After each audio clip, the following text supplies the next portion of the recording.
Hello बच्चों। हमारा प्रश्न दिया हुआ है, अभिकथन है नाइट्रोजन, फ्लोरीन और ऑक्सीजन के हाइड्राइडों के क्वथनांक उसके संबंधित वर्ग सदस्यों की अपेक्षा कम होते हैं। और कारण है क्वथनांक केवल आणविक द्रव्यमान पर निर्भर होते हैं। चार ऑप्शन है, पांच ऑप्शन है हमारे पास और यही डिपेंड करना है पांचों। चलिए समझते हैं इस प्रश्न को। अगर इस प्रश्न की मुख्य अवधारणा को समझें तो हमें यहाँ पर हाइड्रोजन बंध के बारे में समझना है। ठीक है, हाइड्रोजन बंध किसे को बोलते हैं? जब हाइड्रोजन अत्यधिक विद्युत ऋणात्मक तत्व से जुड़ता है, अत्यधिक विद्युत ऋणात्मक तत्व से जुड़ता है तो छिन्न बंध बनाता है, छिन्न बंध बनाता है, जिसे एच बंध कहते हैं, जिसे एच बंध कहते हैं। ठीक है, अत्यधिक विद्युत ऋणात्मक तत्व से जुड़ता है जो कि छिन्न बंध बनाता है, उसे एच बंध कहते हैं। अब क्या है कि ये अत्यधिक विद्युत ऋणात्मक कौन तत्व होते हैं? FON। नाइट्रोजन हाइड्रोजन जो है ज्यादातर इसी के साथ हमारा अपना एच बंध बनाते हैं। तो अगर नाइट्रोजन के ग्रुप की बात करें तो नाइट्रोजन के साथ साथ क्या होता है?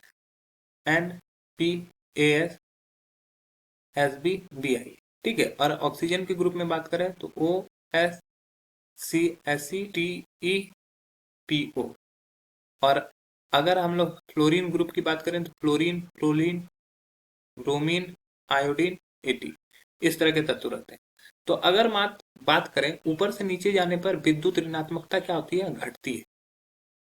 विद्युत ऋणात्मकता घटती है। अगर विद्युत ऋणात्मकता घटती है तो हाइड्रोजन बॉन्ड जो बनेगा, ठीक है, अगर हाइड्रोजन बॉन्ड यहाँ पे जो बन रहा है वो अपेक्षाकृत कमजोर बनेगा।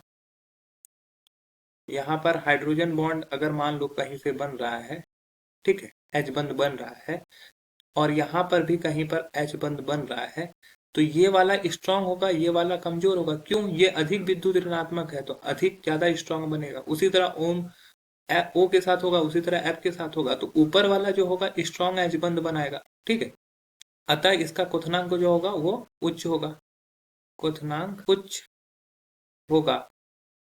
ठीक है, तो क्यों उच्च होगा? क्योंकि ये स्ट्रॉन्ग हाइड्रोजन बंध बनाता है। अब बोल रहा है NHO हाइड्रोजन के क्वथनांक उसके संबंधित वर्ग सदस्यों की अपेक्षा कम होता है।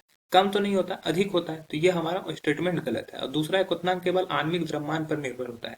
ये भी गलत है क्योंकि क्वथनांक देखो यहाँ हाइड्रोजन बॉन्ड की वजह से इस सब का अधिक हुआ। ठीक है, नाइट्रोजन, ऑक्सीजन, फ्लोरीन का क्वथनांक अधिक होने का रीजन है कि उसके उपस्थित हाइड्रोजन बॉन्ड, तो हाइड्रोजन बॉन्ड पर भी क्वथनांक निर्भर करता है। तो दूसरा जो दिया हुआ है क्वथनांक केवल आणविक द्रव्यमान पर निर्भर करता है, यह भी गलत है। तो हमारा दोनों कथन गलत है। अतः हमारा जो सही उत्तर हो जाएगा वो हो जाएगा ऑप्शन ई, अन्य ऑप्शन गलत हो जाएंगे। आशा है कि यह प्रश्न आपको समझ में आया होगा। धन्यवाद।